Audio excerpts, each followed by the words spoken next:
Hey, what is up, everybody? This is Stevie Breeze coming to you. Today, I'm getting a chance to check out last night's Undertaker's Gravest matches, which is a playoff of on his greatest matches of his career.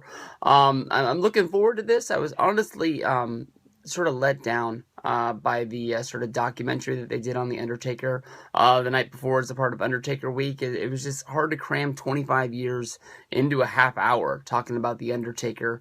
And I was sort of thinking that maybe they were going to do a 1 hour special, which they've done for a lot of like the Click Weeks and, Randy Savage Week and things like that they've done in the past. Ultimate Warrior Week, where they showed like an hour of the greatest matches. And I'm thinking the same thing. How do you show the best of The Undertaker? How do you show his best matches in 1 hour? I mean, are you just going to show the two Shawn Michaels WrestleMania matches?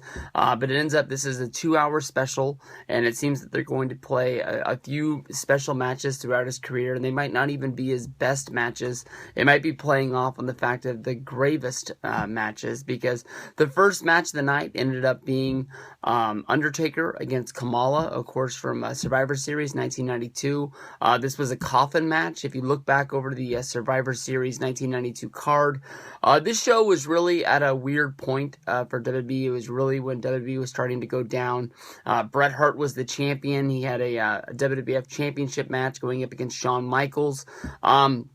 Which a lot of people would think, because of the Bret versus Shawn rivalry, this wasn't even really built up as the main event. I remember as watching WWF at the time, there was more talk and more time spent on Macho Man Randy Savage and the Ultimate Warrior teaming up to go against Razor Ramon and Ric Flair at the time.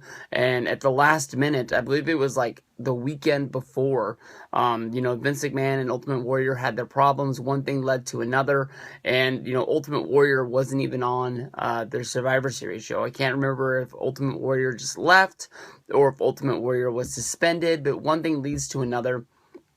Ultimate Warrior was replaced by Mr. Perfect, and ended up being Randy Savage and Mr. Perfect going up against Razor Ramon and Ric Flair. They did the blow off of the Big Boss Man versus Nails.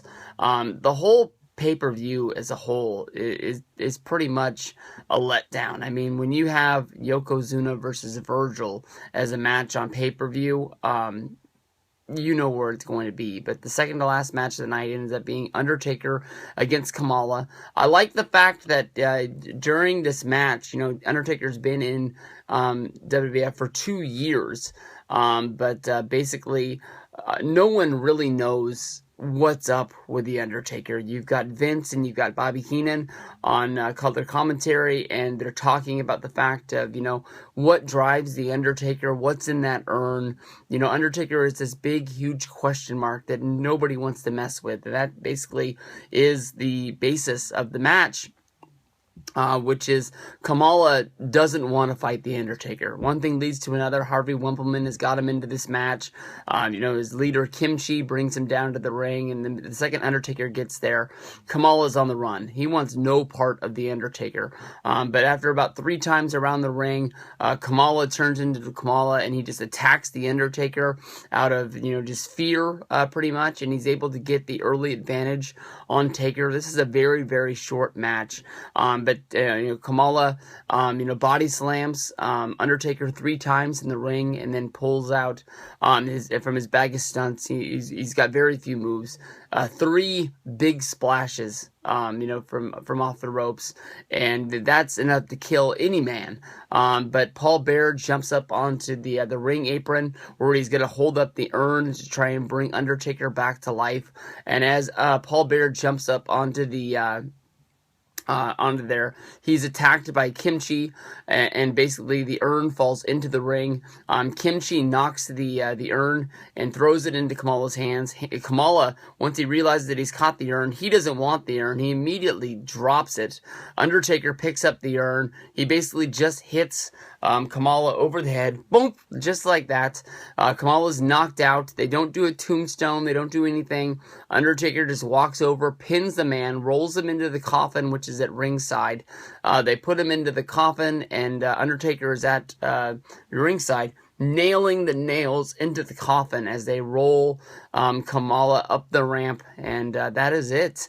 A very good match, a very fun match. Well, honestly, it's not the best match, but it just has good memories of being an 11-year-old kid watching wrestling. Kamala versus Undertaker. You don't really put in the factors of how bad Survivor Series 1992 was, but you just take one match, you watch it, it gives you a good feeling.